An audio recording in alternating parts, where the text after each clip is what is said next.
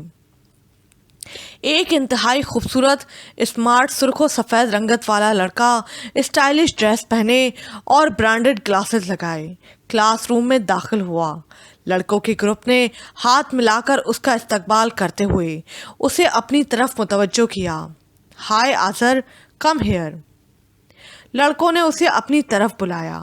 آذر نے مسکرا کر ان کی طرف دیکھا اور ان کے ہمراہ بیٹھ گیا۔ ارد گرد نظریں دوڑاتے ہوئے اس کی نظر یمنا پر ٹک گئی۔ وہ قدرے طنزیہ مسکراہٹ سے اس کی طرف دیکھا۔ یار، اتنا حسن تو آج تک میں نے پورے ورلڈ میں نہیں دیکھا جو آج اس کلاس روم میں دیکھ رہا ہوں۔ پورا روم چمک رہا ہے، میری تو آنکھیں چندیا رہی ہیں۔ آذر نے کہا۔ کہاں ہے حسن؟ اس کے ساتھی لڑکوں نے ادھر ادھر نظریں دوڑاتے ہوئے کہا۔ یار، تمہیں واقعی کچھ دکھائی نہیں دے رہا یا پھر تمہاری آنکھوں میں بھی اسے دیکھ کر سیاہی بھر گئی ہے؟ آذر نے یمنا کی طرف دیکھتے ہوئے جواب دیا۔ یمنا ان کی باتیں سنتی رہی مگر خاموشی سے اپنے موبائل کے ساتھ بزی رہی۔ اس کے ساتھ بیٹھی لڑکی بھی وہ سب باتیں سن رہی تھی۔ آپ کا نام کیا ہے؟ نقاب پوش لڑکی نے پوچھا۔ یمنا جمال، وہ کہہ کر خاموش ہو گئی۔ میں ہمنا عابد ہوں، اس نے اپنا تعارف کرایا مگر یمنا نے کوئی جواب نہیں دیا۔ بیل بجتے ہی پروفیسر رضیہ کلاس روم میں داخل ہوئیں تو سب اسٹوڈنٹس بہت ڈسپلن سے اپنی چیئر سے اٹھ کر کھڑے ہو گئے۔ سٹ ڈاؤن کہہ کر تعارف کا مرحلہ طے ہوا۔ پھر وہ ابتدائی لیکچر دینا شروع ہوئیں تو یمنا بہت توجہ سے انہیں سنتی رہی اور اپنی نوٹ بک میں پوائنٹس لکھتی رہیں۔ ہمنا بھی لکھتے ہوئے بار بار اس کی طرف دیکھتی رہیں۔ وہ بہت روانی سے لکھ رہی تھیں اور اس کی ہینڈ رائٹنگ بہت خوبصورت تھی۔ لیکچر ختم ہوتے ہی سب اسٹوڈنٹس باہر جانا شروع ہو گئے۔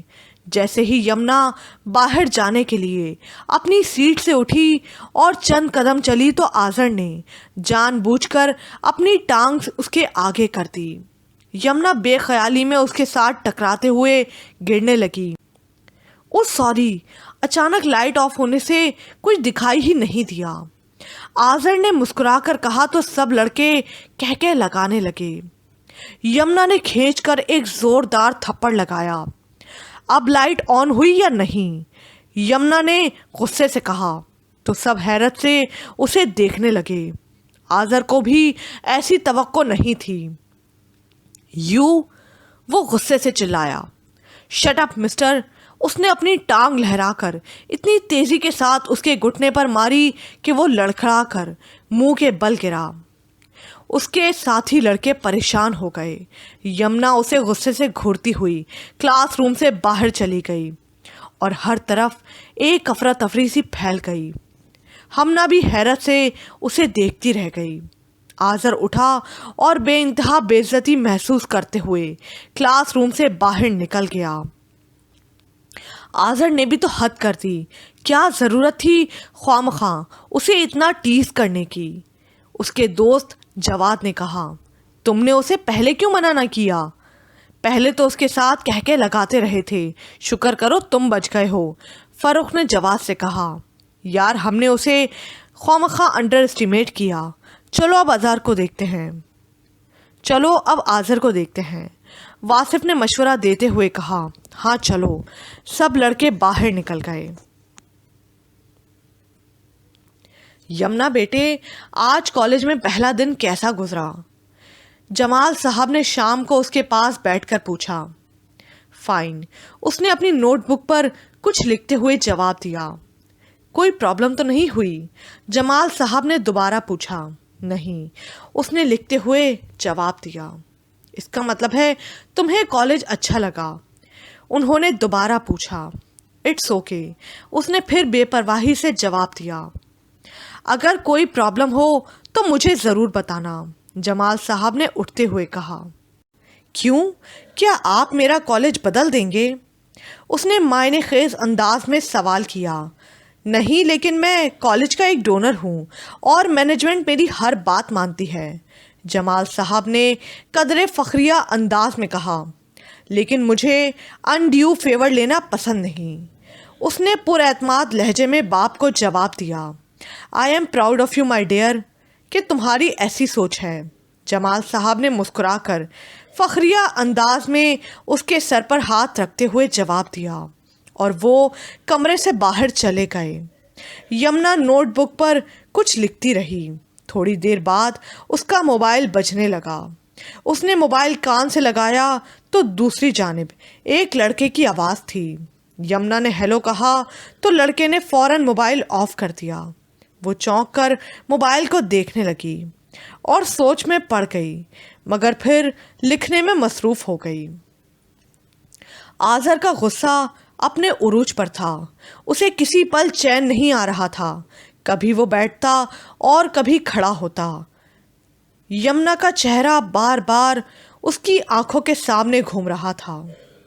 اس کے لگائے ہوئے تھپڑ کی جلن وہ ابھی تک اپنے چہرے پر محسوس کر رہا تھا اور غصے سے کھول رہا تھا۔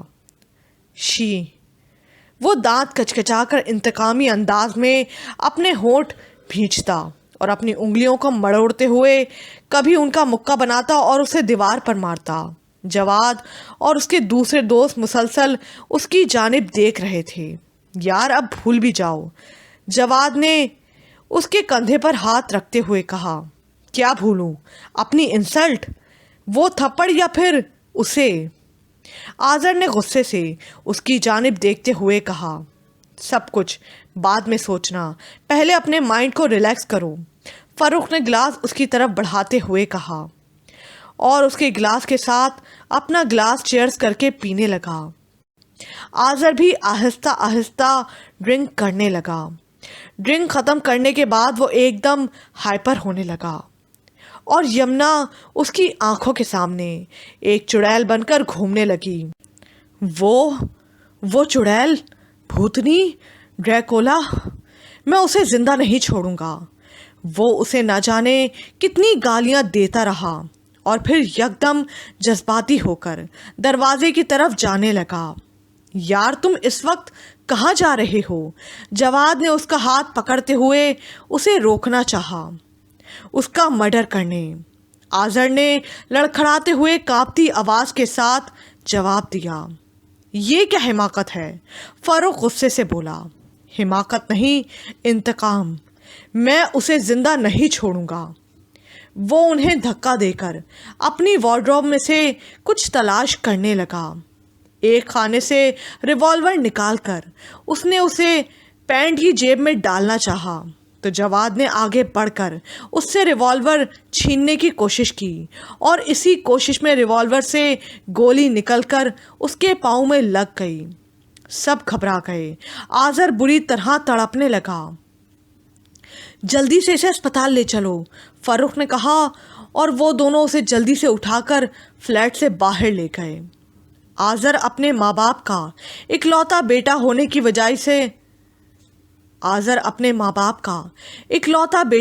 کی وجہ سے انتہائی خودسر، ضدی اور مغرور تھا۔ ماں ایک معمولی تعلیم یافتہ عورت تھی اور باپ بھی معمولی بزنس سے ہیرا پھیریاں اور 2 نمبر کام کر کے اب ایک امیر اور کامیاب بزنس مین بن چکا تھا۔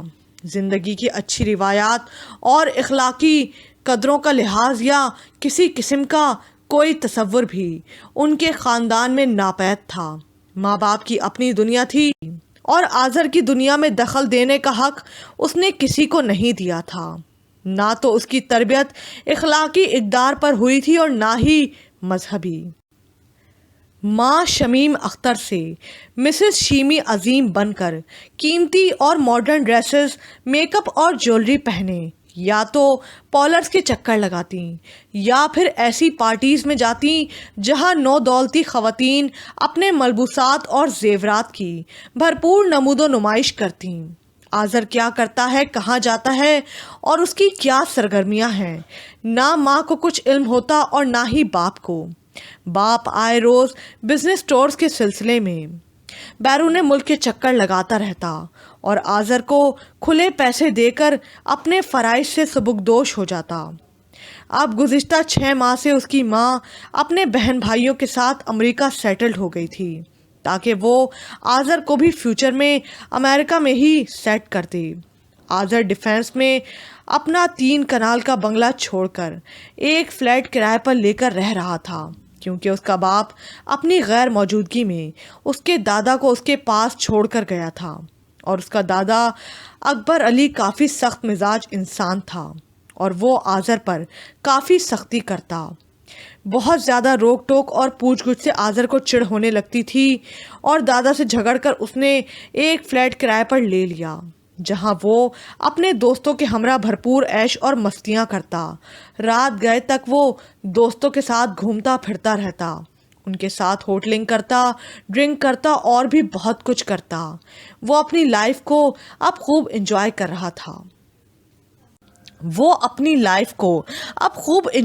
رہا تھا۔ اس کے نزدیک کسی بھی انسان کی نہ تو کوئی عزت تھی اور نہ ہی کوئی احترام۔ جو چیز اسے پسند آتی وہ اسے ہر قیمت پر حاصل کرتا، چاہے اس کے لیے اسے کسی شخص کو قتل ہی کیوں نہ کرنا پڑتا۔ اس کے اندر سرکشی کے ساتھ بے حسی اور فرعونیت کا عنصر نمایاں ہو رہا تھا۔ بدتمیز، بے باک اور بدلحاظ جوان آذر ایک ایسی دلدل میں دھنس رہا تھا جس کا اسے نہ تو کوئی احساس تھا اور نہ ہی کوئی شعور۔ راہ چلتی لڑکیوں سے مذاق کرنا، ان سے بدتمیزی کرنا اس کے لیے بہت عام سا مشغلہ تھا۔ یمنا جمال کو چھیڑنا بھی اس کے لیے ایک عام سی بات تھی، مگر اس کے خیال میں بھی نہیں تھا کہ یمنا جیسی معمولی شکل کی لڑکی یوں ری ایکٹ کرے گی۔ اس کے رد عمل نے اسے یوں مبہوت الحواس کر دیا کہ اٹھتے بیٹھتے نہ صرف ہذیان بکنے لگا بلکہ قدرے جنونی بھی ہو گیا تھا، اور اب وہ اسپتال میں ایمرجنسی روم میں پڑا تھا۔ اس کے دوست پریشان حال اسپتال میں جمع تھے اور اس کے آپریشن کا انتظار کر رہے تھے۔ وہ ڈرتے ہوئے اس کے ماں باپ کو بھی انفارم نہیں کر رہے تھے کہ کہیں ان پر ہی کوئی الزام نہ آ جائے۔ یمنا کیفیٹیریا میں بیٹھی کولڈ ڈرنک پی رہی تھی کہ ہمنا قدرے پریشان اس کے پاس بھاگتی ہوئی آئی۔ یمنا، کیا آپ کو معلوم ہوا کہ آذر اسپتال میں ایڈمٹ ہے؟ ہمنا نے گھبراتے ہوئے کہا۔ کون آذر؟ یمنا نے بے پرواہی سے چپس کا پیکٹ کھولتے ہوئے جواب دیا۔ وہی آذر جسے کل آپ نے تھپڑ مارا تھا، ہمنا نے بتایا۔ اوہ، آئی سی۔ تو پھر؟ اس نے معنی خیز انداز میں پوچھا۔ وہ ہمنا رک کر بولی۔ آئی ایم شیور وہ میرے تھپڑ سے اسپتال میں ایڈمٹ نہیں ہوا ہوگا، ضرور کوئی اور بات ہوگی۔ اس نے اسی بے پرواہی سے جواب دیا۔ نہیں، اس کے پاؤں میں گولی لگی ہے، ہمنا نے جلدی سے بتایا۔ تو اب آپ کیا چاہتی ہیں؟ کیا میں اسپتال اس کی خیریت پوچھنے جاؤں؟ یمنا نے اس انداز سے سوال کیا کہ ہمنا شرمندہ ہو گئی۔ میں تو یوں ہی بتا رہی تھی، ہمنا نے نظریں چراتے ہوئے جواب دیا۔ اچھا لو، چپس کھاؤ۔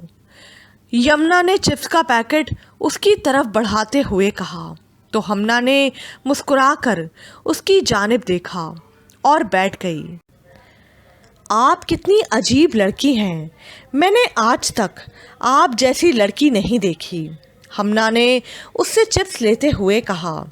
کیوں؟ کیا میرے سر پر سینگ نکلے ہوئے ہیں یا دانت ڈریکولا کی طرح باہر ہیں؟ کیا عجیب ہے مجھ میں؟ یمنا نے پر اعتماد لہجے میں مسکرا کر پوچھا۔ وہ آپ؟ ہمنا کچھ کہتے ہوئے رکی۔ آپ نہیں، تم میں اعتماد کی بہت کمی ہے۔ جو کہنا چاہتی ہو کھل کر کیوں نہیں کہتی؟ یمنا نے ٹھوس لہجے میں پوچھا۔ ہاں شاید، ہمنا نے گہری سانس لے کر جواب دیا۔ میرا خیال ہے تم بہت خوبصورت ہو، تم میں کس شے کی کمی ہے؟ اپنے آپ کو کرسٹل کا شو پیس مت بناؤ جس کی خوبصورتی کو دیکھ کر لوگ صرف خوش ہوں، متاثر نہ ہوں۔ اس کی طرف بغور دیکھتے ہوئے یمنا نے ٹھوس لہجے میں اور متاثر کن الفاظ میں کہا تو ہمنا خاموش ہو گئی اور اس کی آنکھوں میں نمی سی تیرنے لگی۔ کیوں، کیا ہوا؟ کیا تم میری باتوں سے ہرٹ ہو رہی ہو؟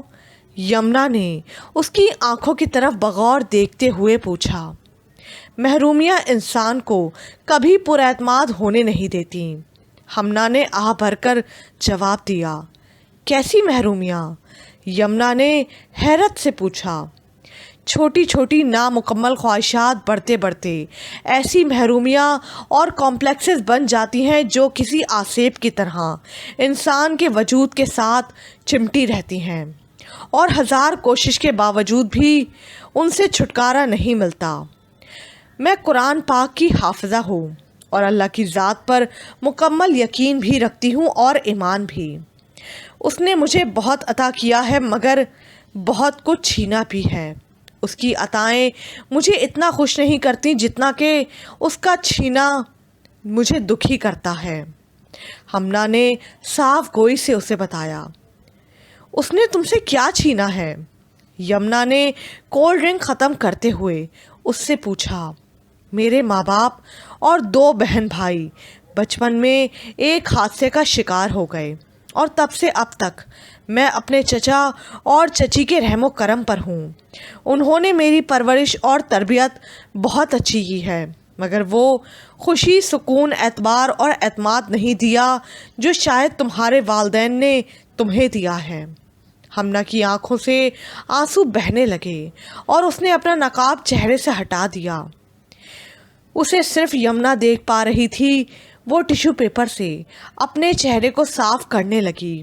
یمنا حیرت سے اس کے حسین چہرے کی طرف دیکھتی رہ گئی۔ وہ اس قدر حسین تھی کہ اس کے چہرے پر سے نظریں نہیں ہٹ رہی تھیں۔ ہمنا سسکیاں بھر رہی تھیں اور یمنا حیرت سے اسے دیکھ رہی تھی۔ I am sorry. یمنا نے اپنا کالا سے ہاتھ اس کے سفید مرمری ہاتھ پر رکھا۔ بہت کوشش کرتی ہوں مگر ان محرومیوں کو ختم نہیں کر سکتی، ہمنا نے آنسو صاف کرتے ہوئے بتایا۔ تمہاری اس خامی کو اب میں دور کروں گی، یمنا نے بڑے اعتماد اور خلوص سے کہا تو ہمنا نے چونک کر اس کی طرف دیکھا۔ یہ چپس ختم کرو، میں تمہارے لیے کولڈ ڈرنک لے کر آتی ہوں۔ یمنا اپنی سیٹ سے اٹھی اور جلدی سے اس کے لیے ایک کولڈ ڈرنک لے کر آ گئی۔ آپ نے کیوں تکلف کیا؟ ہمنا نے قدرے گھبرا کر کہا۔ تم جب تک اپنی پرسنالٹی سے خوف ختم نہیں کرو گی تب تک پر اعتماد نہیں ہو سکتی، یمنا نے کہا۔ تو کیا کروں؟ ہمنا نے چونک کر پوچھا۔ کہو یمنا 1 نہیں 2 کولڈ ڈرنک لے کر آؤ اور اس کے ساتھ برگر بھی کیونکہ مجھے بھوک لگی ہے، یمنا نے اتنے اعتماد سے کہا تو ہمنا کھلکھلا کر ہنسنے لگی۔ دیٹس گڈ، یمنا نے مسکرا کر کہا اور کولڈ ڈرنک اس کی جانب بڑھائی۔ صرف یہ برگر کہاں ہے؟ ہمنا نے جلدی سے کہا تو یمنا نے چونک کر اس کی طرف دیکھا اور اپنی سیٹ سے اٹھی۔ ایکسیلنٹ، اب 1 نہیں 2 برگر لاؤں گی، ایک تمہارے لیے اور دوسرا بھی میرے لیے۔ ہمنا جلدی سے اس کی بات کاٹتے ہوئے بولی تو دونوں کھلکھلا کر ہنسنے لگیں۔